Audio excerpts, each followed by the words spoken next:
இனிமே கண்ணை மூடிட்டு கடலை எண்ணெய் வாங்கலாம். ஏன்னா மந்த்ரா கடலை எண்ணெய் இதயத்தின் தயாரிப்பு. வறுக்க பொரிக்க ஏன் எல்லா சமையலுக்கும் மந்த்ரா தான். மந்த்ரா கடலை எண்ணெய் அபார ருசி, ஆரோக்கியமான உடல் நலம். தினமலர்களுக்கு வணக்கம்.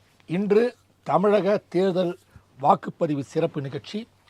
கிட்டத்தட்ட தேர்தல் திருவிழா சிறப்பாக நடைபெற்று கொண்டிருக்கிறது. காலை 7 மணி முதல் அனைவரும் வாக்குப்பதிவு செய்து கொண்டிருக்கின்றார்கள். காவல்துறையினர் அந்தந்த பகுதியிலே, அந்த வார்டில் இருக்கக்கூடிய பகுதியிலே, பூத் இருக்கக்கூடிய பகுதியிலே காவல் புரிந்து கொண்டிருக்கிறார். முக்கியமாக இந்த முறை மொபைல் ஃபோன்களை உள்ளே எடுத்து செல்லக்கூடாது என்று சொல்லப்பட்டிருக்கிறது. அந்த கட்டுப்பாடு கொண்டு வரப்பட்டிருக்கிறது. காரணம், பல இளைஞர்கள், முதல் முறை வாக்காளர்கள் தங்கள் மொபைல் ஃபோன் மூலமாக உள்ளே சென்று செல்ஃபி போன்ற பதிவுகளை எடுத்து தங்கள் சமூக வலைதளங்களை பதிவு செய்வார் என்பதற்காக இந்த கட்டுப்பாடு இந்த முறை கொண்டு வரப்பட்டிருக்கிறது. அது மட்டுமல்ல, தொடர்ந்து வாக்குப்பதிவு இப்போது விறுவிறுப்பாக நடைபெற்று கொண்டிருக்கிறது. இன்று மாலை 6 மணி வரை, சூரிய அஸ்தமனமாக வரை வாக்குப்பதிவு நடைபெறும். அதை பற்றி நம்முடைய சிறப்பு விருந்தினர் மூத்த பத்திரிகையாளர் நூருல்லா வந்திருக்கார். வணக்கம் சார். வணக்கங்க. வணக்கம் சார். நீங்கள் பல தேர்தலை சந்திச்சிருப்பீங்க.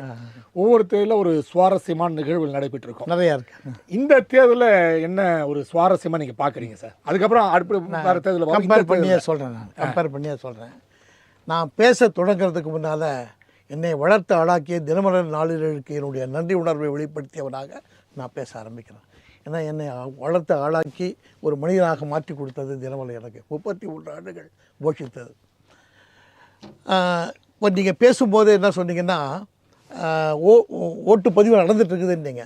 நான் திருவான்மியூர்லேருந்து இங்கே வரைக்கும் ஒரு 14 பூத்துகள் வழியாக வந்தேன். சரி. ஆனால் ஓட்டுப்பதிவு மந்தம். இன்னும் சொல்லப்போனால் வயோதிகர்களின் நடமாட்டம் தான் இருக்குதே தவிர விசிலடிச்சா குஞ்சுகளை காணும். சரி. இல்லை, அவங்கள வாக்கு இல்லையே என்னமோ. இல்லை, அவங்க வந்து நைட்டு 2 மணி வரைக்கும் டிவியை பார்த்துட்டு காலையில் தூக்கிட்டு இருப்பாங்க. ரீல்ஸ் பார்த்துட்டு இருக்கலாம். ஆனால் இதுக்கப்புறம் அந்த பசங்க வருவாங்க அப்படின்னு நினைக்கிறேன். இது ஒன்று. ரெண்டாவது என்னென்னா, நான் இந்த 14 இடங்கள்லையும் கொஞ்சம் கொஞ்சம் நின்று 2 வீலரில் வந்தேன், பார்த்துக்கிட்டே வந்தேன். எந்த பரபரப்பும் இல்லாமல் அமைதிமயமாக நடந்துட்டுருக்கு. போலீஸ்காரங்க நிற்கிறாங்க, ஆனால் சிலைகள் மாதிரி நிற்கிறாங்க. ஏன்னா அவங்க செயல்பட வேண்டிய அவசியமே இல்லாத அளவுக்கு அந்த தொண்டர்கள் எல்லாம் கட்டுப்பாட்டோடு இருக்கிறத பார்க்குறதுக்கு எனக்கே வியப்பாக இருக்குது. சரி. இந்த மாதிரியெல்லாம் இருக்கிற வழக்கம் இல்லை. நான் அந்த காலத்தில் சார் 2 மணிக்கு மேலே இந்த டென்ஷன்லாம் வருவாகுமோ?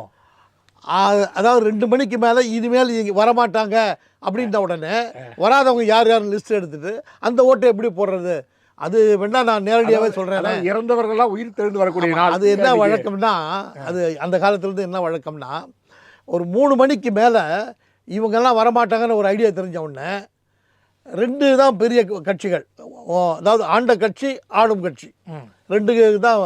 இந்த 2 பேருமே என்ன பண்ணுவாங்கன்னா, ஆண்டு இப்போ ஆட்சியில் இருந்து தேர்தல் சந்திக்க அவங்க வந்து 60% அவங்க போட்டுக்குவாங்க. சரி. வந்துடுவாங்கிற நம்பிக்கையில் காத்துட்ருக்காங்க. அடுத்தது அவங்க வந்து 40% போட்டுக்குவாங்க. இது வழக்கமாக நடக்கிறது. ஆனால் இது வந்து வாக்குச்சீட்டு பீரியடில் அப்படி நடந்தது. இப்போ வந்து எலக்ட்ரானிக் இயந்திரம் வந்துட்ட பிறகு இருக்குது, ஆனால் முதல்ல அளவுக்கு இல்லை, கொஞ்சம் குறைஞ்சிருக்கு.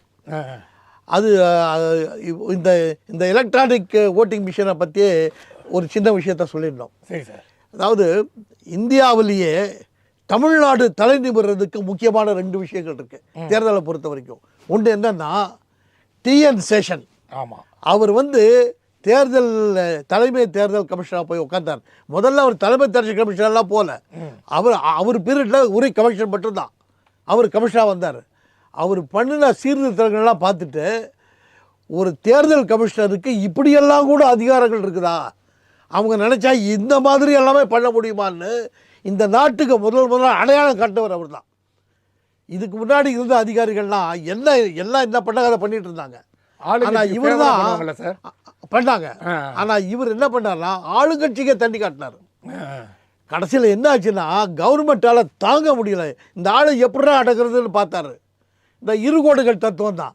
ஏன்னா ஒரு கோட்டு, ஒரு பெரிய கோடு இருக்குது, அது சின்ன கோடெல்லாம் பக்கத்தில் இன்னொரு பெரிய கோடு போட்டு அதை மனசில் வச்சு என்ன பண்ணாங்க, நீ ஒருத்தனாக இருக்கிறதா ஒன்று பண்ணுற 3 கமிஷன்கள்ட்டு போட்டுட்டு மெஜாரிட்டின்ட்டாங்க.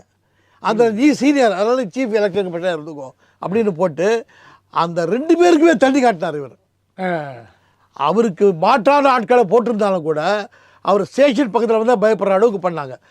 ஸ்டேஷன் வர்றதுக்கு முன்னால் நீங்கள் இந்த பூத்துக்கிட்ட எக்கச்சக்கமாக கூட்டம் நிற்கும், திருவிழாவாக இருக்கும்.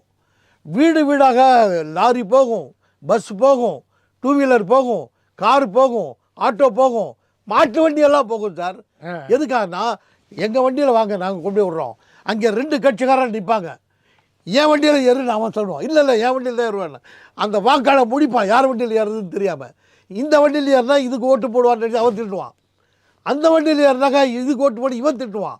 எதுக்கு வம்புன்னு சில பேர் நடந்தெல்லாம் போயிருக்காங்க. இப்படியெல்லாம் அப்போ நடந்திருக்கு.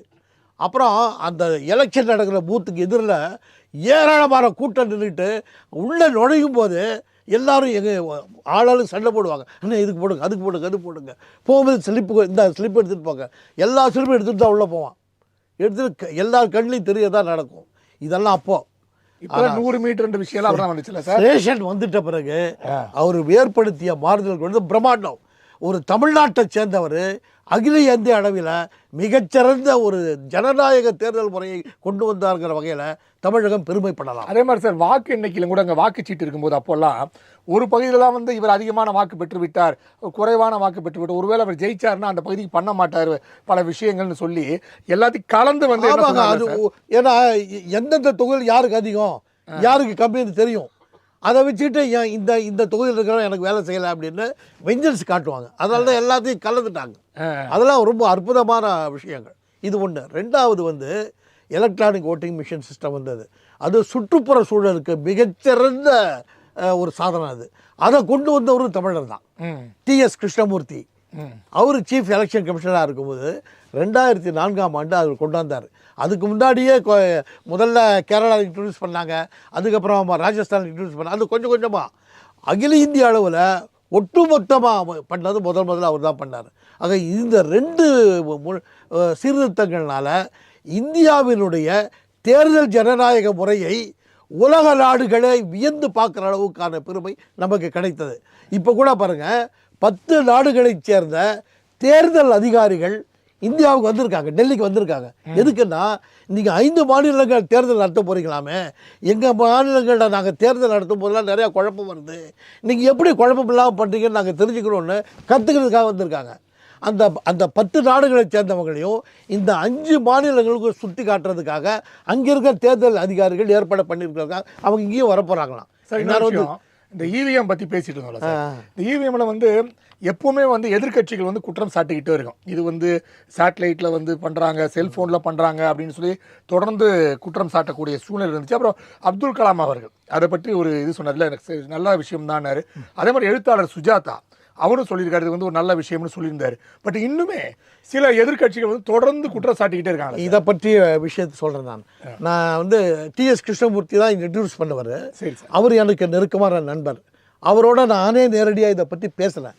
அவர் என்ன சொன்னார்னா, இதை நான் முதல்ல அறிமுகப்படுத்துறதுக்கு முன்னால் அறிமுகப்படுத்த போகிறோம், அதை பகிரங்கமாக மக்கள் முன்னால் நான் டெமான்ஸ்ட்ரேட் பண்ணி காட்டுறோம். இந்தியாவில் இருக்கிற யாருக்கேனும் ஏதேனும் சந்தேகம் இருந்தால், எந்த சந்தேகம் இருந்தாலும் நேரடியாக வாங்க, 1 to 1 கூட கிடையாது, ஒரு அரங்கத்தை உருவாக்குறோம், மக்கள் எல்லாம் உட்காந்துருப்பாங்க, நீங்கள் வாங்க, நாங்களும் உட்காரோம், நீங்களும் உட்காருங்க, அத்தனை பேர் முன்னாடி நிரூபித்து காட்டுங்க, நீங்கள் நிரூபிச்சிட்டிங்கனாக்கா நாங்கள் இதை சிஸ்டம் விட்டுறோம். நாங்கள் ஒத்துக்கிட்டு நிறைய பேர் வந்தாங்க. யாராலையுமே நிரூபிக்க முடியல. ஆக யார் தோக்குறாங்களோ அந்த தோல்வியை தான் ஏற்றுக்காம அடுத்தவங்க மேலே போடுறதுங்கிறது உலக வழக்கம்தான். அந்த மாதிரி தோல்வி அடைபவர்களெல்லாம் தன்னுடைய தோல்வியை இன்னொருத்தர் மேலே போட்டு தான் தப்பிச்சுக்கிறதுங்கிறாங்கள, அந்த மாதிரியான சூழ்நிலை தானே தவிர, எனக்கு தெரிஞ்சு எலக்ட்ரானிக் ஓட்டிங் மிஷினை பொறுத்த வரைக்கும் அரசல் புரசலாக பேசப்படுகிறதே தவிர அது வந்து ஒரு மிகப்பெரிய பிரச்சனைக்குரிய நிலை இது வரைக்கும் வந்ததே இல்லை. நான் TS கிருஷ்ணமூர்த்தி வந்து மிக கண்ணியமான, நேர்மையான, நாணயமான மனிதராக தன்னுடைய வாழ்நாள் பூரா இருந்து வந்தவர். கரைபடாத கரம் என்று பேர் எடுத்தவர். அவர் 80 வயதை தாண்டி இன்னும் முழுக்க முழுக்க அரசியல்வாதிகளிலிருந்து ஒதுங்கி நின்று அதிகாரித்துவ உணர்வோடையே இருந்து இன்னும் அந்த பணிகளை தொடர்ந்து செஞ்சிட்டு வர்றாரு. அவருடைய அனுபவ காலத்தையே இந்த விஷயங்கள் நீங்கள் சொல்ல விஷயங்கள் எல்லாத்தையும் அனுபவங்களாக தொகுத்து அதை நூலாக்கி அந்த நூல்களை ஒவ்வொன்றா வெளியிட்டு கொண்டு இருக்காரு.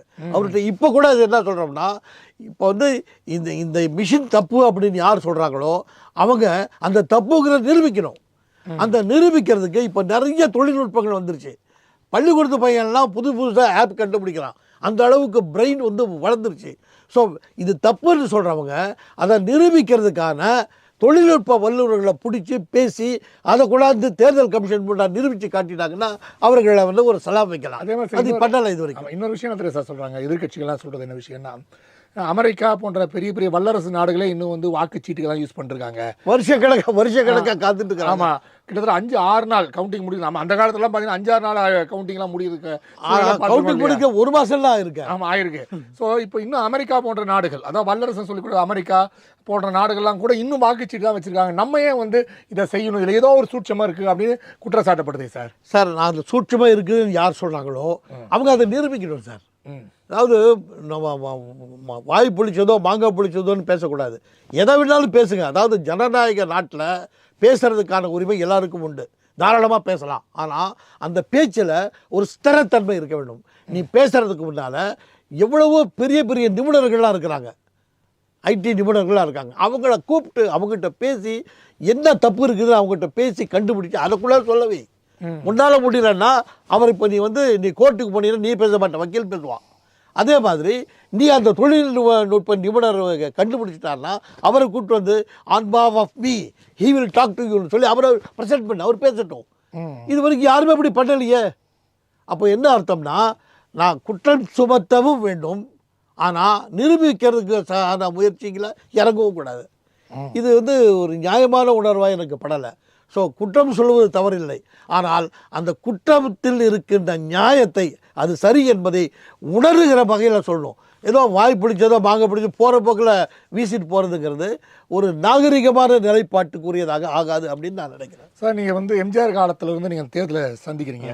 அப்போ வந்து பார்த்தீங்கன்னா எம்ஜிஆர் முதல் தேர்தலில் பார்த்தீங்கன்னா கிட்டத்தட்ட 30% வாக்குகளை பெற்றார் அப்படின்னு ஒரு விஷயம் சொல்லப்படுது. அதே மாதிரி என்டிஆர் அவர் ஒரு 27% வாக்குகளை பெற்றான்னு சொல்லப்படுது. அதே மாதிரி விஜயகாந்த் வந்து கிட்டத்தட்ட 8% வாக்குகளை பெற்றார். இப்போ அடுத்து விஜய் இப்போ வந்திருக்காரு. இவரோட வாக்கு சதவீதம் எப்படி இருக்குன்னு நினைக்கிறீங்க சார் நீங்கள்? அதாவது விஜய்க்கு வந்து அவர் போகிற இடத்துலலாம் இருந்த கூட்டத்தை பார்த்தா எல்லா அரசியல்வாதிகளும் மலைத்து நின்று விட்டாங்க. அது உண்மை.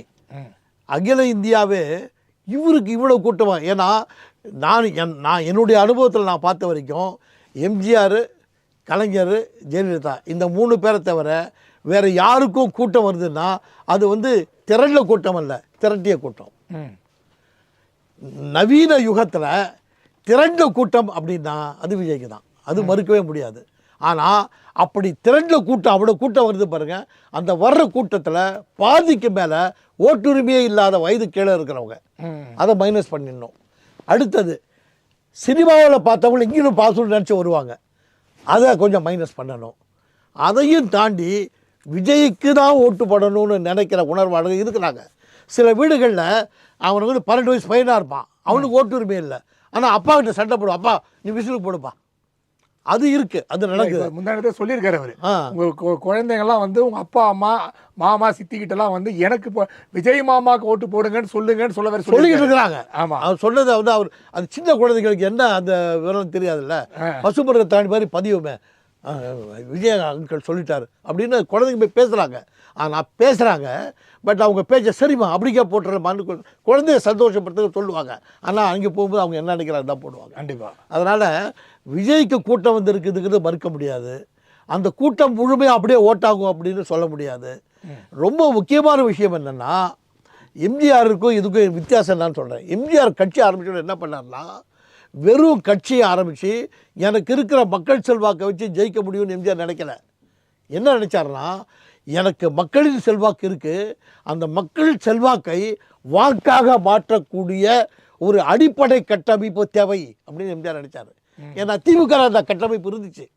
அந்த காலத்தில் ஒவ்வொரு காலேஜாக போய் ஹாஸ்டலாக போய் எஸ்டி சோமசுந்தரம், மதியழகன், அப்புறம் எல் கணேசன், இவங்கெல்லாம் ஹாஸ்டலில் இருக்கிற பசங்களெல்லாம் கேன்வாஸ் பண்ணி மாணவர் திமுக அமைச்சு அவர்கள் தான் பிற்காலத்தில் பெரிய பெரிய லீடர் தான் வந்தாங்க. அது ஒரு அடிப்படை கட்டமைப்பு எப்படி உருவாக்கணும்னு பக்கத்தில் எம்ஜிஆர் பார்த்துருக்காரு. அதனால் அவர் என்ன பண்ணார்னா, அவர் வந்த உடனே அவர் இந்த இறைவழி படத்தில் கரெக்டாக ரிலீஸ் பண்ணார். அப்போ அதில் சொல்லுவாங்க, எல்லோரும் வரவேற்க காத்திருக்க, வந்தாரை வரவேற்க காத்திருக்கேன்னு ஒரு பாடுவார். எல்லோருக்கும் வழிகாட்ட நான் இருக்கிறேன், வந்தாரை வரவேற்க காத்திருக்கிறேன் பகிரங்கமாக அவர் பாட்டிலே சொல்லுவார். சொல்லிட்டு என்ன பண்ணார்னா, திமுகவில் அடிப்படை கட்டமைப்பை உருவாக்குறதுக்கான தொழில்நுட்ப தெரிவு யார் யாருன்னு பார்த்து அவங்களெல்லாம் கட்சிக்குள்ள இழுத்தார். எடுத்துட்டு அவங்ககிட்ட அந்த வேலை கொடுத்து ஒவ்வொரு கிராமமாக அந்த அந்த பூத் அந்த கமிட்டிகள் எல்லாம் உருவாக்கக்கூடிய தொழில்நுட்பத்தை அவர் பண்ணார். அப்படி பண்ணதுனால தான் அவர் ஜெயித்தார். ஆனால் எம்ஜிஆர் அளவுக்கு இல்லைன்னா கூட ஓரளவுக்கு விஜய்க்கு செல்வாக்கு இருக்கிறது உண்மைதான். அந்த செல்வாக்கை ஓட்டா மாற்றக்கூடிய அடிப்படை கட்டமைப்பை உருவாக்கக்கூடிய வேலையை விஜய் செய்யவே இல்லை. அவர் ஒரு வருஷத்துக்கு மேலே இருந்திருக்காரு. அவர் கட்சி ஆரம்பித்த வேகத்தில் இதை செஞ்சுருந்தாங்கன்னா இந்நேரம் அதுக்கான அமைப்பு உருவாகி இருக்கும். இப்போ பாருங்க, பூத்து ஏஜென்ட்டே பல இடத்துல காணோம். ஆமாம். இப்போ நான் வர்றேன், நான் 15 இடம் பார்த்துட்டு வர்றேன். ஒவ்வொருத்தரும் பார்த்தேன் 2 கட்சியோட பூத்துக்கு தான் ஆளுங்க உட்காந்துருக்காங்க. இந்த 14 ஒரு 11 இடங்களில் 2 பேர் தான் உட்காந்துருக்காங்க. சார், நீங்கள் இன்னொரு விஷயம், சினிமா மோகம் அதனால் அவரை பார்க்க வராங்கன்னு சொல்கிறீங்க. அது ஒரு வேளை கிராமங்கள் இருக்கலாம். இப்போது சிட்டியில் நீங்கள் பார்த்தீங்கன்னா தரமணி போன்ற பகுதிகளை, அதுவும் மெயினாக பார்த்தீங்கன்னா அந்த டைட்டில் பார்க், இத்தனைக்கும் ஐடி மாணவர்கள் இருக்கக்கூடிய, அதிகமாக இருக்கக்கூடிய மாணவர்கள் இருக்க அந்த ஸ்டூடெண்ட்ஸ் ஒர்க் பண்ணுறவங்க இருக்குமா இருக்கக்கூடிய பகுதியிலேயே விஜய் வரிக்கு அவ்வளோ கூட்டம் இருக்குது. ஐடி ஊழியர்கள் இத்தனைக்கும் மாதத்துக்கு 2 லட்சம் 3 லட்சம் சம்பாதிப்பவர், அவர்கள் போய் இது மாதிரி ஒரு சினிமா மோகம்ன்ற சின்ன வயசில் சிக்குவாங்கன்னு நினைக்கிறீங்களா சார்? இல்லை சார், நீங்கள் சிக்கிறவங்களும் இருக்கிறாங்க, நான் மறுக்கலை. ஏன்னா நான் நிறைய பேரோட பேசுகிறேன். சில பேர் நான் விஜய்க்கு தான் போடுவேன் அப்படின்னு ஆணித்தரமாக பேசுகிறவங்களாம் நான் பார்த்துருக்கேன். எங்கள் குடும்பமே அவங்கள தான் போடுவோம் சார். எங்கள் வீட்டில் ஒரு சமையலுக்கு வர அம்மா வருவாங்க. அவங்க முந்தா நேற்று ரோட்டில் பார்த்துட்டாங்களாம், கும்பிட்டாங்களாம், அவனுக்கு கும்பிட்டாரான். எங்கள் குடும்பமே அவருக்கு தான் அப்படிங்கிறாங்க. உங்கள் குடும்பம் எத்தனை பேர் இருக்கணும்? எங்கள் குடும்பம் நாங்கள் 12-13 பேர் இருக்கிறோம், எல்லோரும் அவருக்கு தான் போடுவோம். ஏமா பார்த்துட்டோம், நாங்கள் வணங்கிட்டோம், அவரும் வணங்கிட்டார். வணங்கினதுக்காகவா இணங்கணும்? இந்த மாதிரி இருக்கிறாங்க, இல்லைன்னு சொல்லலை. ஆனால் இது சார் இந்த கூட்டம் சேர்றதே வச்சுங்க சார். ஒரு குறிப்பிட்ட ஊரில் ஒரு 10,000 பேர் கூடுறாங்க. 10,000 பேரை ஓட்டு போடணும் சார். போதுமா? ஜெயிக்கிறதுக்கு பத்தாது. ஆமாம். ஸோ 10,000 வச்சு இன்றைக்கி ஜெயிக்கவே முடியாது. அதனால் இவருக்கு சேர்ந்த கூட்டம் எல்லாத்தையும் கணக்கு போட்டிங்கன்னா கூட அது ஜெயிக்கிற அளவுக்கு வரல. நீங்கள் டோட்டலாக 10,000 பேர் வர்றாங்கன்னா 10,000 போட்டாலும் ஜெயிக்க முடியாது. ஆனால் 10,000 பேர் வேடிக்கை பார்க்க வந்தவங்க தனி, என்னதான் சொல்கிறான் பார்க்கலான்னு கிண்டல் பண்ணுறதுக்கான தகவல் திரட்டுறதுக்காக வர்றவங்க தனி, தற்செயலாக திறந்துட்டு இருக்கிறவங்கெல்லாம் வேறு வழி இல்லாமல் நிற்கிறவங்க தனி. இவங்க வந்துட்டு அங்கங்கே டிராஃபிக் ஜாம் ஆகிட்டு போகிறதுக்கு முன்னாடி நின்றுட்டு இருந்தவங்க தனி. இதெல்லாம் கணக்கில் சேரும். இப்போ நீங்கள் கரூரில் பார்க்க வந்தவங்க மட்டும் இல்லை, போயிட்டு இருந்தவங்க அங்கங்கே தடைப்பட்டு போடுறதுனால வேறு வழி இல்லாமல் இருந்தவங்களும் கணக்கில் சேர்த்தா தான் வேணும். அது எல்லாருமே பார்க்க வந்தவங்க உண்டு, வேறு வழி இல்லாமல் அங்கே மாட்டிக்கிட்டவங்களும் உண்டு. சார், இப்போது எம்ஜிஆர் அவர்கள் கட்சி ஆரம்பித்தார் போது இப்போ எனக்கு ரொம்ப நாள் சந்தேகம், நிறைய பேர் நான் அந்த கேள்வி கேட்டே இருக்கேன். அதாவது எம்ஜிஆர் கட்சி ஆரம்பிக்கிறதுக்கு முன்னாடி நிறைய தான தர்மம் பண்ணியிருக்காரு, பல்வேறு விஷயங்களை அவர் பொலிட்டிக்கல் லெவலில் தன்னை இம்ப்ரூவ் பண்ணி வச்சுருந்தார். அதனால் பொதுமக்களை சந்திப்பது, வயதானவர்களை பார்த்தோன்னே உடனே அந்த பொருட்களை தருவது, இலவசங்களை தருவது போன்ற விஷயங்கள் அப்படியே தானம் தர்மம் போன்ற விஷயத்தில் அவர் அந்த இது பண்ணியிருந்த பொலிட்டிக்கல் லெவலில் வந்தார். விஜய் என்பவர் பார்த்தீங்கன்னா அவர் வெளியே வந்தது கிடையாது, ஒரு பொலிட்டிக்கல் அனுபவமே கிடையாது அவருக்கு. அவர் திடீர்னு பார்த்தீங்கன்னா இவ்வளோ ஃபாலோவர்ஸு, இவ்வளோ ரசிகர்கள், இவ்வளோ பேர் ஓட்டு போடுவேன்னு சொன்னது ஏன் திடீர்னு இந்த விஷயம்னு பார்க்குறீங்க? ஒருவேளை 2 கழகங்கள் ஆட்சியை வெறுத்து 3வது வாக்களிக்க வேண்டும் நினைக்கிறாங்களோ? சார், அது இருக்குது, அது நான் மறுக்க முடியாது. ஆனால் அதுக்கு அவர்களால் அவங்க வேண்டாம்னு நினைக்கிற ஒரு குரூப் இருக்காங்க பாருங்க, அவங்க இருக்கிறாங்க. அவங்கள இவர் எடுத்துக்கணும்னு நினைக்கிறான்னு வைங்க, எடுத்துக்கிறதுக்கு அவர் தன்னை தகுதியாளெல்லாம் பார்த்துக்க வேண்டாமா? சார், அவர் பெரம்பூரில் நிற்கிறாரு. பெரம்பூரில் என்ன சொல்கிறாரு? நான் வெற்றி பெற்றால் மாதம் ஒரு நாள் இங்கே உட்காருவேன். என்னங்க இது, மாதம் ஒரு நாள் தானா? அப்படி பேசலாமா? ஏதோ உண்மை நிச்சயம் பேசுகிறாரு. ஒரு எம்எல்ஏனாக்கா காலையிலேருந்து சாயந்தரம் வரைக்கும் அந்த தொகுதியில் இருக்கணும். ஆமாம். நான் மாதம் ஒரு நாள் வருவேங்கிறாரு. மாதம் ஒரு நாள் வந்தாருன்னா அங்கே ஒரு பெரிய டிராஃபிக் ஜாம் ஆகி யாருக்கிட்டையும் எந்த ஒரு பதிலுமே வாங்க முடியாது. இந்த மாதிரி என்ன பேசணும், இந்த பேச்சு வந்து ஜனங்கிட்ட வந்து பாசிட்டிவாக ரீச் ஆகுமாங்கிறத பற்றி கூட அவர் திங்க் பண்ண மாதிரி தெரியலையே. இல்லை அரசியல் விஷயம் அதான் நான் சொன்ன மாதிரி எம்ஜிஆர் போன்றவர்கள் வந்து கட்சியில் இருந்திருக்காங்க சார். ஒரு திங்க் டேங்க்னு ஒன்று வச்சுருந்தார் எம்ஜிஆர். அதாவது ஒரு பத்திரிகையாளர் குரூப்பே ஒன்று வச்சுருந்தார். இந்த சோலை, கார்கி, மணியன், இந்த மாதிரி ஒரு குரூப்பை வச்சுட்டு அவங்ககிட்ட பேசிக்கிட்டே இருப்பார். ஒரு உண்மை சொல்கிறேன் சார். கலைஞர் என்ன சொன்னார் தெரியல, எம்ஜிஆர் பிரிஞ்சு வர்ற சமயத்தில், யோ எம்ஜிஆரெல்லாம் ப்ரெஸ்ஸையே டீல் பண்ண முடியாது, தூக்கி எறிஞ்சிடுவார். ஏன்னா சினிமா நிருபர்கள்லாம் அவர்கிட்ட அண்டை நிற்பாங்க. அப்படியே எம்ஜிஆர் பழகிட்டார். அரசியலுக்கு வந்தால் அவங்க கேட்ட கேள்வியினால அவர் ஆவேசப்பட்டு கோபப்பட்டு கொந்தளித்து ஏதாவது அசிங்கப்படுத்திடுவார் அப்படின்னு கலைஞர் எதிர்பார்த்தார். ஆனால் எம்ஜிஆர் என்ன பண்ணார், அரசியலில் இவங்கெல்லாம் கூப்பிட்டு அரசியல் கேள்வி நிருபர் எப்படி கேள்வி கேட்பாங்க, நம்ம எப்படி டீல் பண்ணலாம் அவர்கிட்ட கேட்டுட்டு அதை அப்படியே உள்வாங்கிட்டார் சார். உள்வாங்கிட்டு நாங்களாம் போய் கேள்வி கட்டும்போது கோபப்படவே இல்லை. ஒரு சின்ன உதாரணம் சொல்கிறேன் சார். ஒரு ப்ரெஸ் மீட் நடக்குது, எம்ஜிஆர் ப்ரெஸ் பண்ண நானும் உட்காந்துருக்கேன். ஒரு ரிப்போர்ட்டர் கேள்வி கேட்குறாரு, நீங்கள் என்ன நக்சலைட்டுகள்லாம் ஒழிக்கலான்னு கிளம்பிருக்கிறீங்க, நீங்களே நக்சலைட்டை ஆதரித்து படம் எடுத்தவர் தானேன்ட்டார் ஒரு நிருபர். நியாயமாக அவருக்கு பகீர்னு கோபம் வரணும். ஆனால் அவர் என்ன பண்ணார், எதை வச்சு சொல்கிறீங்க தம்பி, சொல்லுங்க விளக்கம், நாடோடி மன்றம் படம் எடுத்தீங்களே, நீங்கள் நக்சலைட்டாக தான் நடத்தீங்க, நக்சலைட்டுக்கு ஏற்ற மாதிரி தான் சொன்னீங்கன்னு கேட்ட உடனே அப்போ கூட அவர் கோவப்படல.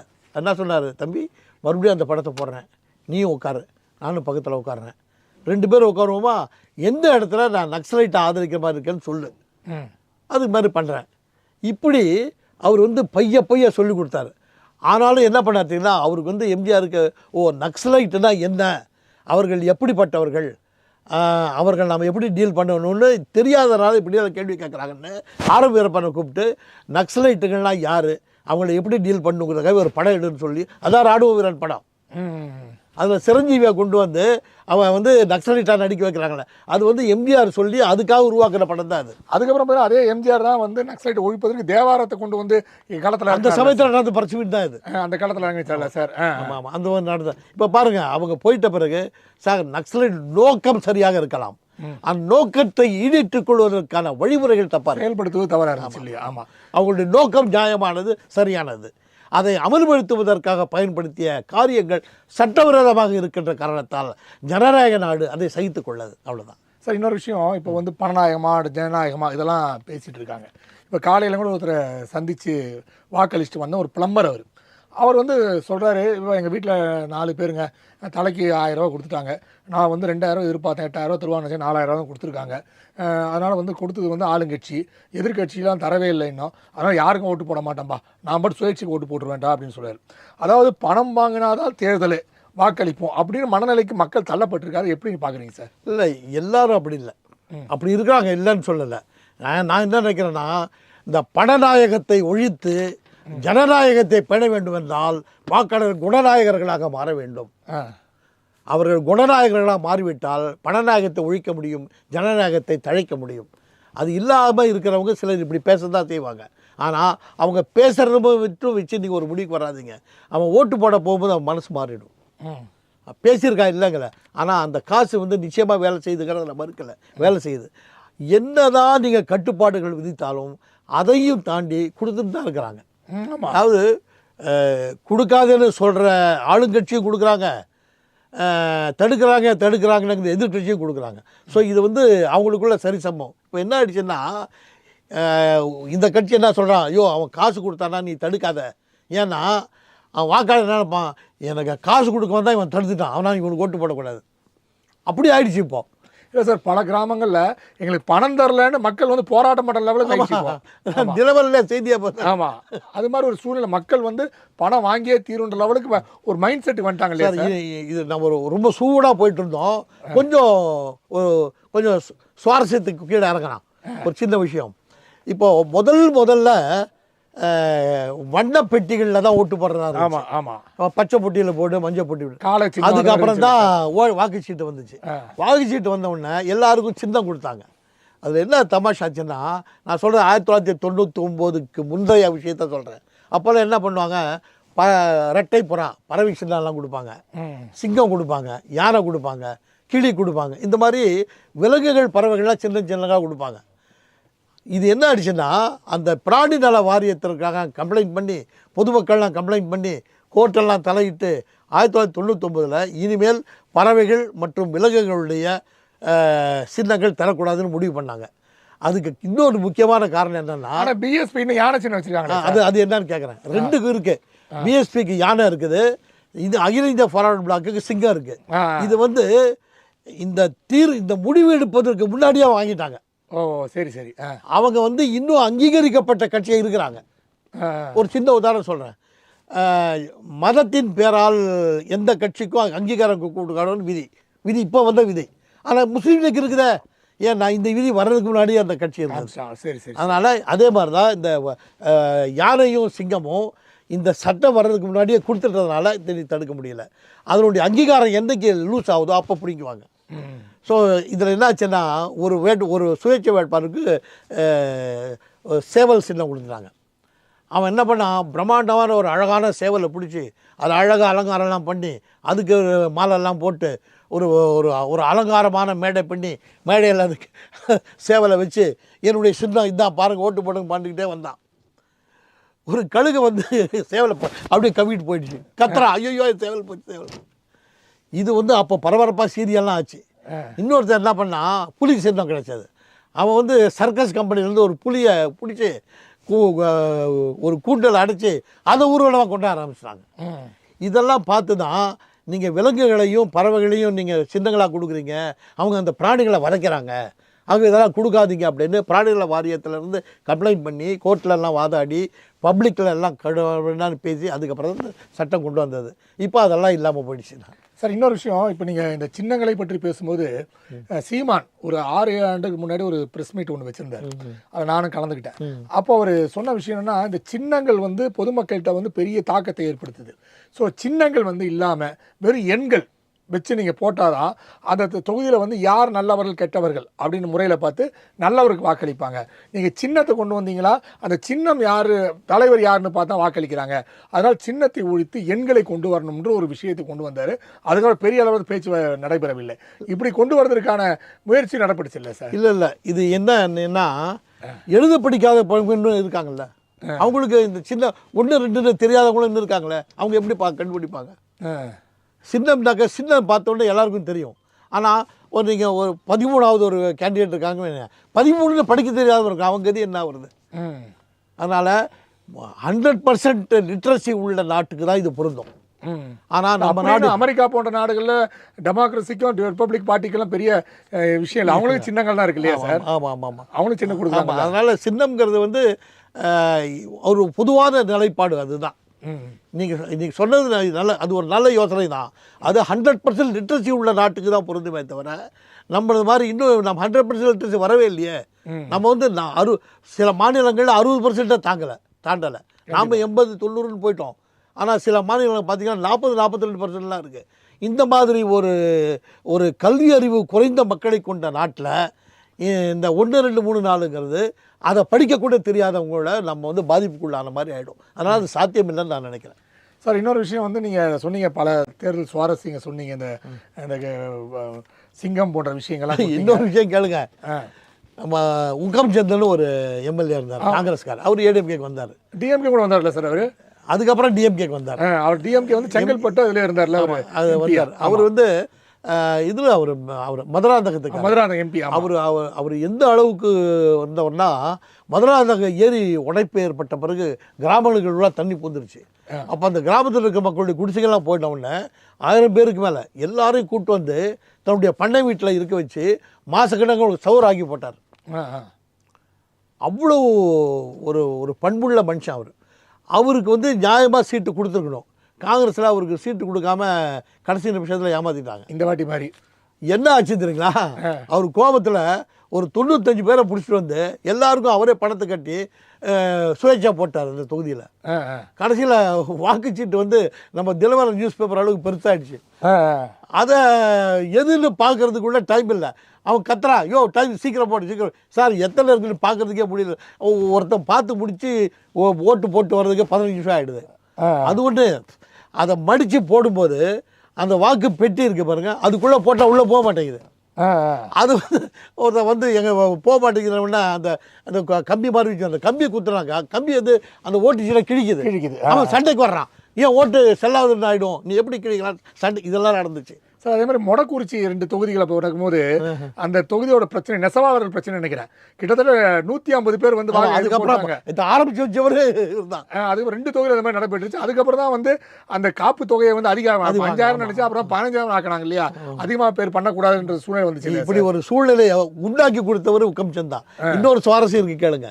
அண்ணா நகரில் கலைஞர் நிற்கிறாரு, அதுக்கு எதிராக வந்து ஹண்டேவை எம்ஜிஆர் போடுறாரு. ஆமாம், ஹண்டே எப்படியாவது ஜெயிக்கணுங்கிற ஒரு முடிவுக்கு வந்துட்டார். எப்படி ஜெயிக்கலாம் நிறைய வேலைகள்லாம் செய்கிறாரு. அதில் ஒன்று என்னென்னா வாக்குச்சீட்டு எடுக்கிறாரு. வாக்குச்சீட்டில் மேலேருந்து பார்த்துக்கிட்டே வருவாங்க. முதல்ல தன் பேர் இருந்துச்சுன்னா அப்படியே குத்திடுவாங்க. அதுக்கப்புறம் கலைஞர் பேரை பார்த்தான்னா அங்கே போட்டுருவான். அதை பார்க்குறதுக்கு முன்னாடி பார்க்கணும் என்ன பண்ணலாம் யோசிக்கிறார். என்ன பண்ணார்னா ஹண்டே ஹெச் வருது பாருங்க, பேரை அண்டேன்னு மாற்றிக்கிட்டார், ஆக்கிட்டார். அண்டே அப்போ மேலே வந்துடுதுல்ல, இப்போ கருணாநிதி தான் கீழே வந்துடும்ல, அதனால் பேரை மாற்றி கெசட்லேயே போட்டாச்சு சார். மாற்றிட்டு அண்டேன்னு வந்துடுச்சு. அவர் வந்து கலைஞருடைய வெற்றியை கேள்விக்குறியாக்குற அளவுக்கான சூழ்நிலைக்கு வெற்றி பெற்றான்னு சார். அது வந்து இது இந்த மேடை இல்லைன்னா அதனுடைய பின்னணிய ரகசியங்களை உங்களுக்கு நிறைய சொல்ல முடியும். கண்டிப்பாக பல விஷயங்கள் பேசப்படுது. ஒரு மேலெழுந்து அறிய ஒரு விஷயம் சொல்கிறேன். கடைசி நிமிஷத்தில் எம்ஜிஆர் வந்து ஹண்டேவை ஃபோனில் கூப்பிட்டு நீ தோற்று விட்டதாக தேர்தல் அதிகாரியிடம் எழுதி கொடுத்து விட்டு வா அப்படின்ட்டார். ஹண்டே கிட்ட நான் கேட்குறேன், ஏன் தலைவர் இப்படி சொன்னாரு எனக்கு தெரியல, அவர் சொன்னார் எழுதி கொடுத்துருந்தேன் அப்படின்னாரு. இது காரணம் என்ன அப்படிங்கிறது ஒரு மிகப்பெரிய அரசியல் சித்தாந்தத்தின் ஆழமான ரகசியம் அதில் இருக்குது. அதை இங்கே வந்து ரொம்ப நேரம் சொல்ல வேண்டியிருக்கு, அது இங்கே சொல்கிறதுக்கு வாய்ப்பு இல்லை சார். இப்போ கூட்டணி இப்போ வந்து அண்ணா திராவிட முன்னேற்ற கழக கூட்டணி, திமுக கூட்டணி, விசில் சின்னம் ஒரு பக்கம், விஜய் ஒரு பக்கம், நாம் தமிழர் ஒரு பக்கம், இப்படி ஒரு பக்கம் இருக்குது. இதெல்லாம் மீறி சசிகலா அவங்க எனக்கு சில பேர் சொல்லும்போது சார், அந்த சசிகலா ராமதாஸ் கூட்டணி கூட சில தொகுதிகளில் வந்து அண்ணா திராவிட முன்னேற்ற கழகம் திமுகவோட வாக்குகளை பாதிக்கக்கூடிய சூழ்நிலை இருக்குன்னு சொல்ல நிச்சயமாக உண்மை அது. அதாவது ராமதாஸுக்கு வந்து மகனை தோக்கடிக்கணும், சசிகலாவுக்கு வந்து எடப்பாடியை தோக்கடிக்கணும். அந்த வேலை நிச்சயமாக நடக்குது. அவங்க வந்து அவங்க ஜெயிக்க முடியாதுன்னு அவங்களுக்கு நல்லா தெரியும். அவங்க ஜெயிக்கணுங்கிறதுக்காக நிற்கலை, இவங்களை தோக்கடிக்கணுங்கிறதுக்காக நிற்கிறாங்க. அது வந்து இங்கெல்லாம் அவ்வளோ பெரிய இம்பேக்ட் இருக்காது. ஆனால் ராமதாஸ் வந்து அவர் தினமலரில் தான் முதல்ல அவருடைய பேட்டியை போட்டு இந்த மக்களுக்கு இப்படி ஒருத்தர் இருக்கிறாருன்னு காட்டுறது நாம தான். அப்போ இருந்தே அவரை நான் பார்த்துக்கிட்டே வர்றேன். ஒவ்வொரு கிராமத்துக்கும் நடந்து போய் எல்லாரோடையும் உட்காந்து பேசுகிற ஒரு பழகினவர். அவர் மாதிரி அவருடைய மகன் பழகலை. அவர் வந்து ஒரு கார்பரேட் டைப்லேயே போயிட்டார். ஆனால் இவர் வந்து ஒவ்வொரு கிராமத்தினுடைய மண்டையை மிதிச்சு வந்தார். அவர் வந்து அவர் பேசுகிற ஒவ்வொரு பேச்சும் அப்படியே மனசை தைக்கிற மாதிரி இருக்கு. துரோகத்துக்கு பதில் சொல்லுங்க, அப்பாவை மதிக்காமல் இருக்கிறவனுக்கு அப்படின்னு அவர் சொன்ன ஒவ்வொரு வார்த்தையும் அப்படியே பாமர ஜனங்களுடைய மனதில் ஈட்டியாக குத்துற அளவுக்கு கடுமையான வார்த்தைகளை ரொம்ப மென்மையாக சொல்லிட்டு இருக்காரு. அதுக்கு நிச்சயமாக கொஞ்சம் பலன் இருக்கத்தான் செய்யும் சார். இப்போ அந்த சீர்காழி போன்ற தொகுதிகளில் பார்த்தீங்கன்னா அவங்க வெற்றி பெறக்கூடிய சூழ்நிலை கூட இருக்குன்னு சில இடத்துல சொல்கிறாங்க சார். இல்லை, வெற்றி பெறுவதற்கு வாய்ப்பு இருக்கிறமா நான் நினைக்கிறேன். அவங்க வெற்றி பெற முடியாது, ஆனால் அவங்க நினைக்கிற ஒரு கட்சியை தோக்கடிக்க முடியும். Okay sir. சார் அதே மாதிரி சார் இந்த வாட்டி பார்த்தீங்கன்னா அதுக்கு இன்னொரு காரணம் என்னன்னா அவங்களுக்கு அடிப்படை கட்டமைப்பு கிடையாது, பூத் கமிட்டி கிடையாது, அந்த கடைசி நிமிஷத்து சில்பஸுகளுக்கெல்லாம் வாய்ப்பே கிடையாது. அவங்களுக்குன்னு போய் உட்கார்றதுக்கு ஒரு ஆள் இல்லையா சார்? ஏன்னா கடைசி நிமிஷத்தில் எடுத்த முடிவு. இந்த முடிவுக்கான ஆட்கள்லாம் அவர் திரட்டு நினைக்கிறதுக்குள்ள எலெக்ஷன் வந்துருச்சு.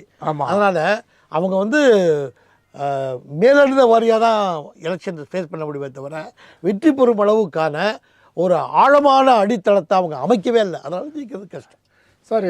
இன்னொரு விஷயம் பார்த்தீங்கன்னா நேற்று 2 நாட்டில் மட்டும் கிட்டத்தட்ட 10 லட்சம் பேர் அவங்க ஊருக்கு சென்றிருக்காங்க வாக்களிப்பதற்காக. அதே மாதிரி பார்த்தீங்கன்னா பல வெளிநாடுகள்லேருந்து வந்து வாக்களிப்பதற்காக வந்திருக்காங்க. திருச்சியில் வந்து நேற்று பார்த்தீங்கன்னா ஒரு காட்சியை பார்த்தாங்க, கோ பைலட் கேட்குறாரு எவ்வளோ பேர் வந்து ஓட்டு போட வந்திருக்கீங்கன்னு அவ்வளோ பேர் கை தூக்குறாங்க. ஸோ இந்த மாதிரி விஷயங்கள் இது மாதிரி தேர்தல் நடந்திருக்கா சார்? சார் இது வந்து இதுக்கு முன்னாடி நடந்திருக்கு, ஆனால் இவ்வளோ கிடையாது. அதாவது வெளி மாவட்டங்களுக்கு போகிறவங்க நிறையா இருக்காங்க. சரி. ஆனால் வெளி மாநிலங்களுக்கு போகிறவங்க கிடையாது. இப்போதான் வெளி மாநில நாடுகள் வராங்க. இப்போ அவங்க அது வர்றாங்க. ஆனால் வெளி மாநிலங்களும் இங்கே வந்து வேலை செஞ்சுட்டு இருக்காங்க பாருங்க. அவங்கெல்லாம் இப்போ அவங்க ஓட்டு போடுறது இங்கே போயிட்டாங்க. எனக்கு என்ன சந்தேகம்னா, அவங்களுக்கு இங்கே ஓட்டு கொடுத்துருவாங்க, அவங்க இங்கேயே ஓட்டு போடுவாங்கலாம் ஒரு புரளி வந்துச்சு. ஆனால் இவங்கெல்லாம் ஓட்டு போடுறதுக்கு அங்கே போனதன் மூலமாக அவங்க இங்கே ஓட்டு வாங்க முயற்சி கூட பண்ணலை அப்படிங்கிற உத்தரவாதம் ஆகிடுது. அது பெரிய இஷ்யூ ஆச்சு இல்லை? அவங்க கொண்டாந்து இங்கே விதைக்கப்பட்டார்கள், அவங்க ஓட்டு போடுவாங்க, அந்த ஓட்டு வேறு மாதிரி போய் சோகணும். ஆனால் அவங்க யாருமே இங்கே ஓட்டு போடலையே. நான் வந்து ஒரு 2 நாளாக ஹோட்டலுக்கு சாப்பிட போகும்போது நான் விசாரிக்கிறேன், எங்கேயா சார் ஓட்டு போட ஊருக்கு போயிட்டார் சார். நேற்று சாப்பிட போகிறேன், ஒரு அழுக்காக இருக்க டேபிள், ஏன் கொஞ்சம் க்ளீன் சார், க்ளீன் பண்ணுறதுக்கு ஆள் இல்லை, நீங்கள் அந்த பக்கம் உட்காந்துங்க. ஏன் எல்லாம் ஓட்டு போடுறதுக்கு ஊருக்கு போயிட்டாங்க சார். இல்லை, நீ காலையிலேயே பல தள்ளுவண்டி கடைகள், அதெல்லாம் சிற்றுண்டி தள்ளுவண்டி கடை எதுவுமே இல்லை சார், எல்லாம் மூடி இருக்காங்க. கேட்டால் எல்லாமே வாக்களிக்க சென்றிருக்காங்க. அது என்ன காரணம்னா, அவங்க வந்து தள்ளுவண்டிகள் நிறுத்துகிற இடம் எல்லாமே கான்ட்ரவர்ஷியலான இடம்.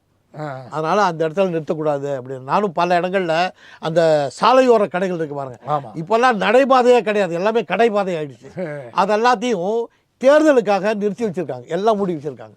நான் வரும்போது பார்த்துட்டு வந்தேன், எங்கெங்கெல்லாம் நடக்கிற இடத்த கடைக்கு ஆக்கிரமிச்சுட்டோம் அதெல்லாம் மூடி இருக்கு. அதனால் ஒருவேளை போலீஸ் அதிகாரிகள் எல்லாம் இந்த எலெக்ஷன் முடிகிற வரைக்கும் திறக்காதீங்கன்னு சொல்லியிருக்கலாம் ஒருவேளை.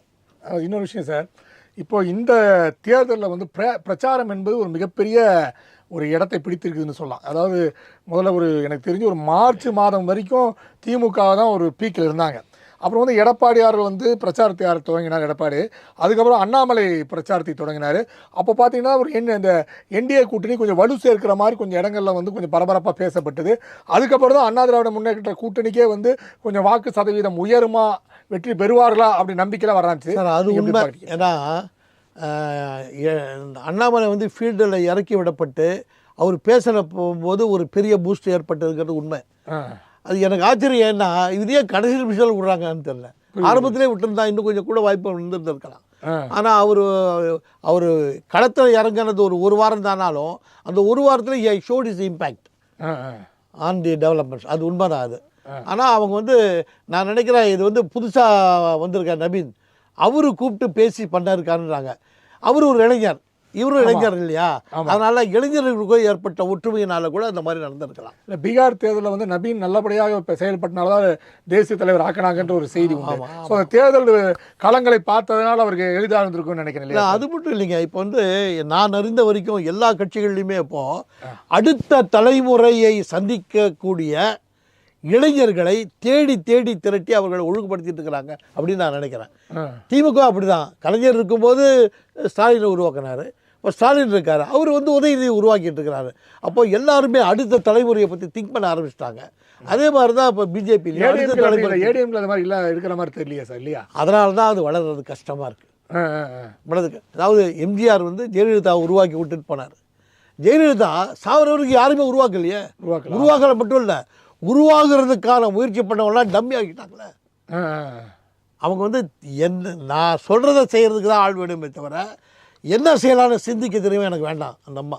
இல்லை சார், இப்போது அவங்க வந்து குடும்பத்தை அடுத்தடுத்த குடும்பத்தில் கொண்டு வராங்க, ஒரு நம்பிக்கை இருக்குது. இவங்க தேர்ட் பர்சனை கொண்டு வரும்போது அந்த நம்பிக்கையின்மையும் சேர்ந்து வருது இல்லையா சார்? இவரை உருவாக்கிட்டா நமக்கே நாளைக்கு வந்து ஏதாவது செஞ்சிருவாங்கன்ற நம்பிக்கையில் நிச்சயமாக செய்வாங்க சார். இந்த அம்மாவுக்கு ஜெயலலிதாக்கு எப்போ பயம் வந்ததுன்னா, இது நியூஸ் பார்த்துருப்பீங்களே, பாஸ்கர் ராவ் இறந்துட்டாருன்னு, அவர் தான் காரணம். அவர் வந்து காங்கிரஸ் இருந்தார், அதுக்கப்புறம் இங்கே வந்தார், என்டிஆரோட சேர்ந்தார், அவர் சிஎம் ஆனவனர் நிதி அமைச்சராக இருந்தார்.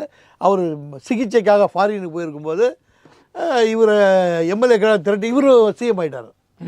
அதுக்கப்புறம் தான் அவர் வந்து ஒரு பஸ்ஸை பிடிச்சி பஸ்ஸு மேலிட்டு என் அருமை மக்களே வாருங்கள் வாருங்கள்னு ஒரு பெரிய ஒரு ட்ராமாவே பண்ணார். பண்ணி ஒரு 6 மாதம் போராட்டத்துக்கு அப்புறம் அப்புறம் வேறு வழி இல்லாமல் பாஸ்கர் ரிசைன் பண்ணிட்டு வந்துட்டார். ஸோ அப்போது அது ஒரு ஃபார்முலாவே என்ன பண்ணாங்கன்னா, பாஸ்கர் ராவ் ஜாக்கிரதைன்னு ஜெயலலிதா சொல்லி அதை பண்ணவர் வந்து ஒரு உளவுத்துறை அதிகாரி. சில பேருடைய நேம் குறிப்பிட்டு, அம்மா இவங்ககிட்டலாம் ஜாக்கிரதையாக இருங்க, அவங்கெல்லாம் பாஸ்கர் ராவாக மாறுறதுக்கு வாய்ப்பு இருக்குதுன்னு சொல்லி அந்த அம்மா யாரையுமே நம்ப முடியாத மாதிரி பண்ணிட்டாங்க. நீ வளர்ந்தால் தான் நான் பாஸ்கர் ராவாக மாறுவேன், நான் யாரையும் வளர விட மாட்டேன், நான் சொல்கிறத கேட்குறது தான் ஆள் வேணுமே தவிர நீ சுயமாக சந்திக்கணும் எனக்கு வேண்டாம். ஒரு சின்ன உதாரணம் சொல்கிறேன் சார். எலெக்ஷனுக்கு வந்து நேர்காணல் நடக்குது, ஜெயலலிதா உட்காந்துருக்காங்க கேள்வி கேட்கறதுக்காக, பக்கத்தில் வந்து ராஜாராம் உட்காந்துருக்காரு கேள்வி கேட்கறதுக்காக. சேலத்துலேருந்து ஒரு கேண்டிடேட் வர்றாரு, ராஜாராம் உடனே ராஜாராம் சில கேள்விகள் கேட்குறாரு. நீங்கள் கேள்வி கேட்டாலாம் நான் பதில் சொல்ல மாட்டேன், அம்மா கேட்டால் சொல்லுவேன், உங்கள் கேள்விக்கு நான் பதில் சொல்ல மாட்டேன்ட்டான். உடனே இந்த அம்மா கேள்வி கேட்குற பதில் சொன்னால் போயிட்டாங்க. அவனுக்கு சீட்டு கொடுத்தாங்க சார். ஓ, அப்போ என்ன அர்த்தம்னா, எனக்காக இருக்கிறதா எனக்கு வேணும், அவருக்காக எப்போ இல்லைன்னாலும் அந்த மாதிரி டிக் பண்ணிடுச்சு. ஸோ அந்த மாதிரி தனக்கு மேலே யாரும் வந்துடக்கூடாதுங்கிறதுக்காக எல்லாரையும் தட்டி தட்டி வச்சுட்டே இருந்தாங்க. அதனுடைய விளைவை தான் இப்போ அதிமுக சந்திக்குது. அந்த அம்மா இருக்கும்போது தனக்கு பிறகு ஒரு தகுதியான லீடரை அவர் உருவாக்கி இருந்தாங்கன்னு வைங்க, இந்த பிரச்சனை வந்திருக்காது. இன்னும் ஆட்சியே மாறி இருக்காது சார். அது மாறுறதுக்கு காரணம் நம்ம வந்து சரியான லீடர்ஷிப் உருவாக்கவே இல்லை. இல்லை ஒருவேளை சரியான லீடர்ஷிப் இல்லாமல் போயிட்டாங்களா சார்? இப்போ எம்ஜிஆர் எப்படி ஜெயலலிதா உருவாக்குனார்? நான் வந்து அந்த ஜெயலலிதா விஷயம் சொல்கிறேன் சார். ஜெயலலிதாவை கட்சிக்கு கொண்டு வந்துட்ட பிறகு இதில் சத்யா ஸ்டுடியோவில் ஒரு நிர்வாக குழு கூட்டம் போடுறாங்க எம்ஜிஆர். நாங்கள்லாம் நியூஸுக்கு போகிறோம். இந்த மாதிரி மீட்டிங்லாம் எங்களை உள்ளே விட மாட்டாங்க. நாங்கள் என்ன பண்ணுவாங்கன்னா, எம்ஜிஆருடைய ஒரு மேக்கப் ரூம் அங்கே கொண்டு போய் எங்களை போட்டு அடைச்சி வச்சுருவாங்க. நாங்கள் அங்கே உட்காந்துட்டு இருப்போம். அவர் வந்து சாப்பாட்டு நேரத்தில் எம்ஜிஆர் வெளியே வருவார். அப்போது எங்கள் மேக்கப் ரூமுக்கு அந்த அவர் ப்ரீஃப் பண்ணுவார், அதான் வழக்கம். நான் என்ன பண்ணுவேன்னா, அவர் எம்ஜிஆர் பேசும்போது இந்த மேக்கப் ரூமுக்கு ஒரு ஜன்னல் இருக்கும், ஒரு ஸ்டூல் வச்சு அந்த ஜன்னல்லேருந்து காது கொடுத்தோம்னா கொஞ்சம் கொஞ்சம் கேட்கும். அப்போது எம்ஜிஆர் என்ன பேசுகிறாருன்னா, அப்போ என்ன பண்ணுறாரு, நான் வந்து ஒரு பெண் வந்து முதலமைச்சராக வரணும் அப்படிங்கிற என் ஆசையை உங்களிடம் நான் பிரகடனப்படுத்துகிறேன்னு சொல்லிவிட்டு, இப்போ இருக்கிற தலைவர்களெல்லாம் அவங்க அதிகமாக ஏற்றுக்க மாட்டேங்கிறாங்க. ஏன்னா அவங்கெல்லாம் வளர்ந்துட்டாங்க, இது இளம் பெண்மணி, இந்த பெண்மணிக்கு ஒரு பெரிய தலைமை உண்டாக்குறதுக்காகவே நான் இளைஞர் அணியை ஆரம்பிக்கிறேன்னு சொல்லி எம்ஜிஆர் இளைஞர் அணி அப்போ தான் வந்துச்சு. வந்து அதை வந்து திருநாவுக்கரசை அதுக்கு பொறுப்பாளரை போட்டு திருநாவுக்கரசை கூப்பிட்டு, நீ உன்னுடைய அறந்தாங்கி தொகுதியில் ஜெயலலிதா வச்சு மீட்டிங் போடு. அந்த மீட்டிங் எப்படி இருக்கணும்னா, நான் வந்து ஒரு விழாவில் கலந்துக்கிட்டால் என்னென்ன ஏற்பாடுகள் பண்ணியோ அது ஈக்குவலாக நீ பண்ணணும் அப்படின்னு சொல்கிறாரு. அதே மாதிரி அவர் பண்ணார். அதுக்கப்புறம் மயிலை மாங்குள்ளையில் 2வது மீட்டிங், அங்கேயும் அதே மாதிரி ஏற்பாடு பண்ணுங்கன்னா ஏற்பாடு பண்ணாங்க. அந்த நியூஸில் கவர் பண்ண போனேன். அப்போ வந்து சோலா உட்காந்துருக்கேன், எங்களோட உட்காந்துட்டு, தம்பி அம்மா பேசுகிறத பார்த்துட்டு எப்படி இருக்குன்னு நீ சொல்லு தம்பி, என்னென்ன விஷயம் இல்லை தலைவர் சொல்லியிருக்காரு, இவர் எப்படி பேசுகிறாங்கன்னு பார்த்து எப்படி எழுதி கொடுத்து ரெடி பண்ணி சொன்னாங்க, எழுதி கொடுத்துருக்கேன், அவங்க எப்படி பேசுகிறாங்க, இது எடுமா இல்லையான்னு சொல்லு தம்பின்னு என்கிட்டே கேட்டார். இப்போ எதுக்கு சொல்கிறேன்னா, வெளியே இதெல்லாம் செய்தி ஆகலை, ஆனால் எம்ஜிஆர் வந்து வெளிப்படையாக சொல்லலையே தவிர அந்த அம்மாவை உருவாக்கினார். ஒரு காலகட்டத்துக்கு அப்புறம் நாம் உருவாக்குறது தப்புன்னு நினைக்க ஆரம்பித்தார். அது ஒரு பெரிய அரசியல், அது தேவையில்லை. ஆனால் எம்ஜிஆர் வந்து ஆரம்பிக்கும் போது ஜெயலலிதாவை உருவாக்கினார். அதனால தான் ஜெயலலிதா வந்து அடுத்த கட்டத்தை வழிநடத்து போக முடிஞ்சது. ஆனால் எம்ஜிஆர் ஜெயலலிதா உருவாக்குற மாதிரி ஜெயலலிதா யாரையுமே உருவாக்கலை. அப்படி உருவாக்கி இருந்திருந்தால் மறுபடியும் திமுக வந்திருக்காரு. கண்டிப்பாக. இப்போ கலைஞர் வந்தார், அவர் வந்து ஸ்டாலின் அவர் மகனார் வேற, அது வேற, ஒருத்தர் உருவாக்கிட்டார்ல, அதே மாதிரி ஸ்டாலின் அடுத்த ஆள் உருவாக்கிட்டார். ஒரு சின்ன உதாரணம் சொல்கிறேன் சார். பெரியவா உங்களுக்கு பழக்கம் உண்டு. ஆமாம், நான் எனக்கும் அந்த பழக்கம் உண்டு. அவங்க என்ன பண்ணாங்கன்னா, ஒரு முறை நானும் அடிக்கடி போயிட்டு வந்துட்டு இருந்தேன். அது என்ன காரணம் வேறு விஷயம் சொல்கிறேன். அப்போ என்ன பண்ணுவார், திடீர்னு ஒரு நாள் என்ன பண்ணார், பரமாச்சாரியர் வந்து எல்லாம் பார்ப்பாங்க. பார்க்கும்போது ஆசீர்வாதம் பண்ணுவார், பேசுவார், அவர் பிரசாதம்லாம் கொடுப்பார். திடீர்னு உடனே என்ன பண்ணார்னா, பிரசாதம் கூட நிறுத்திட்டார். உனக்கு பிரசாதம் வேணும்னா ஜெயேந்திரன்ட்ட போய் வாங்கிக்கோ. ஏன் ஏன் ஏன் ஏன் அப்படின்ட்டு புரியல. அப்போது விகடன் தான் ராவ், அவர் வந்து பரமாச்சாரியாருக்கு ரொம்ப நேரடியாக நெருக்கமாக பழகிறவர். அவர் பரமாச்சாரியார் இதுக்கு திருப்பதிக்கு போகும்போது அவரோடையே வாக்கிங் போய் வந்தவர், அப்படி பழக்கமானவர். அப்போ அவர் என்ன சொன்னார்னா, என்கிட்டயே ஆசீர்வாதமும் வாங்கிக்கிறான், திருநூறும் வாங்கிக்கிறான், பிரசாதமும் வாங்கிக்கிறான், போயிட்டே இருக்கிறான், அவனை பார்க்க மாட்டேங்கிறான். எனக்கு அப்புறம் அவன் தானே, அப்போ நான் இருக்கும்போதே அவனை உருவாக்கினா தானே எனக்கு அப்புறம் அவன் பார்ப்பாங்க. அதனால் என்கிட்ட ஆசீர்வாதம் வாங்கிக்கோ, அவங்ககிட்ட பிரசாதம் வாங்கிக்கோன்னேன். அப்போ எல்லாரும் அவன் பார்க்க ஆரம்பிச்சிட்டான் இல்லையா? என்ன அர்த்தம்னா, தான் இருக்கும்போது தனக்கு பிறகு யார் என்றதை அவர் முடிவு பண்ணி அவர் உருவாக்கினார். அதே மாதிரி கலைஞர் ஸ்டாலினை உருவாக்கினார், திமுக பிழைச்சிக்கிச்சு. ஸ்டாலின் உதயநிதியை உருவாக்குறாரு, பிழைச்சிக்கும். எம்ஜிஆர் ஜெயலலிதா உருவாக்குனார், ஏடிஎம்கே பிழைச்சிக்கிச்சு. ஜெயலலிதா இன்னொருத்தர் உருவாக்கலை, அதனால தான் கஷ்டம். சார் இப்போ கருத்து கணிப்புகள் நீங்கள் பல ஆண்டுகளாக கருத்து கணிப்பு பார்த்துருவீங்க. இப்போ பார்த்தீங்கன்னா ஒரு லட்சம் கருத்து கணிப்பு வந்துருச்சு. 1 லட்சம் பேர் அவங்க கருத்து கருத்து கணிப்புகள், அதெல்லாம் கருத்து திணிப்புகள். இல்லை அவங்க கருத்துக்களை அங்கே திணிக்க ஆரம்பிக்கிறாங்க. ஆமாம், அது கருத்து திணிப்புகள். இது நீ இப்படி பார்க்குறீங்க, இந்த கருத்து கணிப்பு நீங்கள் எப்படி பார்க்குறீங்க சார்?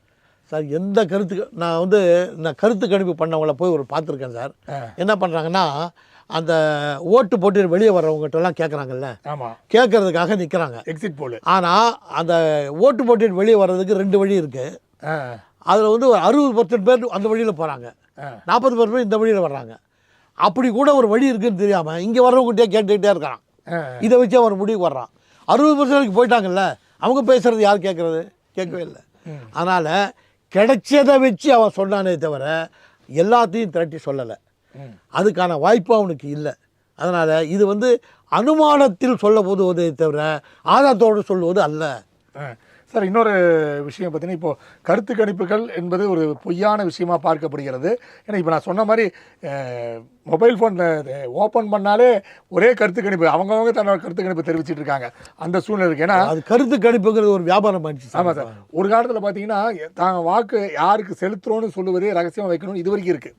ஆனால் பார்த்தீங்கன்னா பல தொலைக்காட்சிகளை பார்த்தீங்கன்னா பப்ளிக்னு யார் ஓட்டு போடுவீங்கன்னு கேட்குறாங்க. அதை பப்ளிக்காக அதை சொல்கிறாங்க. ஒரு முறை ரஜினிகாந்தே பண்ணிட்டாங்க, பெரிய இஷ்யூ ஆச்சு. ஆமாம். ஸோ இப்போ பொதுமக்கள்கிட்ட வந்து அவங்களோட வாக்கு என்ன வாங்கினாங்கன்றத சொல்லக்கூடிய சூழ்நிலையே நீங்கள் அடிப்படை ஜனநாயகத்தை உடைக்கக்கூடிய சூழ்நிலை வருது. கேட்கக்கூடாது. அது கேட்கறது வந்து அவருடைய அடிப்படை உரிமையை மீறுகிற விஷயம். அது சரி, அது ஒன்று கை நீட்டுறதுக்கான உரிமை எனக்கு உண்டு. ஆனால் நீட்டுகிற கை அடுத்தவனுடைய கண்களை குத்துற மாதிரி இருக்கக்கூடாது. ஆனால் நீ குத்துற மாதிரி பண்ணுறிய, அது தப்பு. அது சார் உங்களோட சரி அவன் சொல்கிறான்னு வச்சுக்கங்க, அவன் சொல்கிறவனுக்கு தான் ஓட்டு போட்டாங்கிறதுக்கு என்ன உத்தரவாதம்? கண்டிப்பாக அப்படியே பார்ப்பான், இவன் ஜேபில் வந்து கலைஞர் படம் இருக்குதா, ரைட் திமுக ஓட்டு போட்டாங்க, இப்படி கூட இருக்கலாம்ல. இன்னொருத்த வந்து ஜெயலலிதா படம் பார்க்க, ஜெயலலிதா படமா, ரைட்டு நான் ஏடிஎம்கே தான் போட்டேன், இப்படி கூட தப்பு செய்யலாமா? அவன் சொல்கிறத தான் செஞ்சானா அப்படிங்கிறதுக்கு உத்தரவாதம் கிடையாது. கண்டிப்பாக சார். உங்கள் நேரத்தை ஒதுக்கி எங்களை பேற்றியது மிக்க மகிழ்ச்சி. நன்றி சார். நன்றி. வாழ்க வாழ்க வாழ்க வாழ்க.